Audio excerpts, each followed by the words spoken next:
আসসালামু আলাইকুম everyone, welcome to new another blog. চলে আসলাম আবার নতুন আরো একটা ব্লগ ভিডিও নিয়ে। সো গাইস, আজকে ভিডিওতে দেখা বলো গরুর জন্য ঘাস কাটবো এবং কিছু লোকে দেখতে পাচ্ছেন পাট ধুইতেছে, সে পাট ধোয়া দেখতে থাকুন। সো গাইস, আজকে পানি পার হয়ে যাব গরুর জন্য ঘাস আনতে।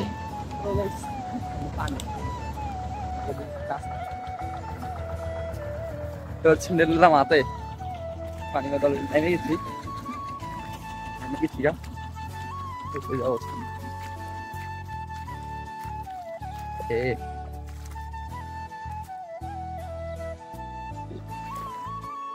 লাভ দেয় কেডায় মাছ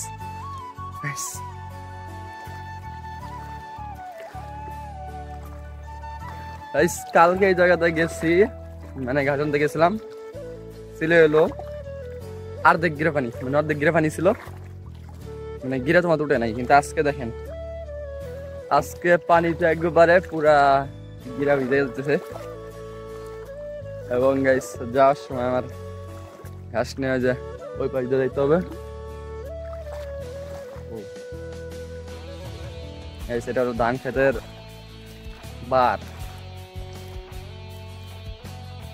দেখেন এই পাশে হলো পানি এবং বাজার, জাল হয়তো বা কিটা বুঝা হইতেছে না।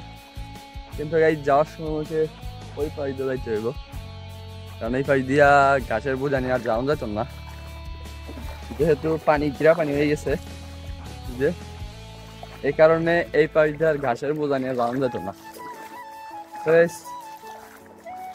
চলেন, আমি পার হয়ে গেছি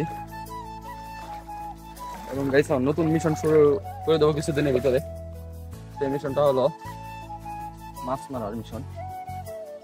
তো সেই ভিডিও হয়তো আপনারা অল্প কিছুদিনের ভিতরে পেয়ে যাবেন।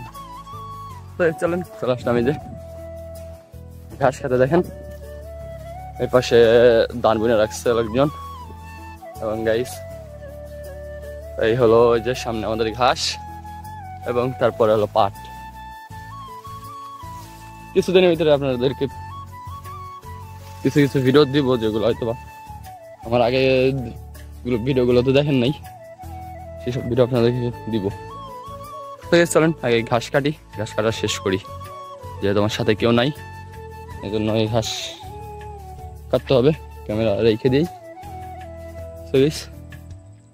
চলেন কথা না বাড়াই।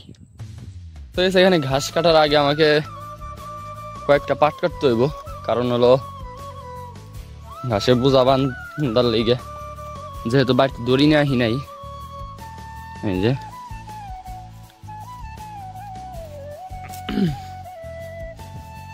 তো আপনারা ভাইবেন না যে মানুষের পাট ক্ষেত থেকে পাট কাটতেছি আমি, কারণ এটা আমাদের নিজেদেরই পাট ক্ষেত। এই পাটগুলো আমরাই রোপণ করছি, মানে বুনছি।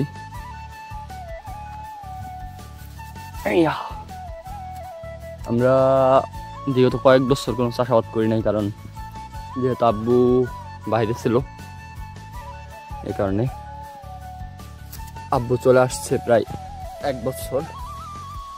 এখন থেকে এই 1 বছরে পেঁয়াজ লাগানো দেখছেন, মানে চাষাবাদের কাজ শুরু হয়ে গেছে আমাদের। তো চলেন এখন ঘাস কাটি আগে। ফাইনালি ঘাস কাটা শেষ। দেখেন এই যে ঘাস কেটে আমি বোঝা হয়ে রাখছে একবারে, ঘাই মেচুমে একেবারে একাকার। তো মাথা গামছা আনতে ফেলাইছি, এখন ঘাসের বোঝা একলা একলা উড়াইতে হইব, সাথে লোকজন নাই। আব্বু গেছে অন্য যে পাট কাটার জন্য, আব্বু সে পাট কাটতেছে। তো চলেন এখন কথা না বলি এবং ঘাসের বোঝাটা উঠাইলে বাড়ির দিকে যাই।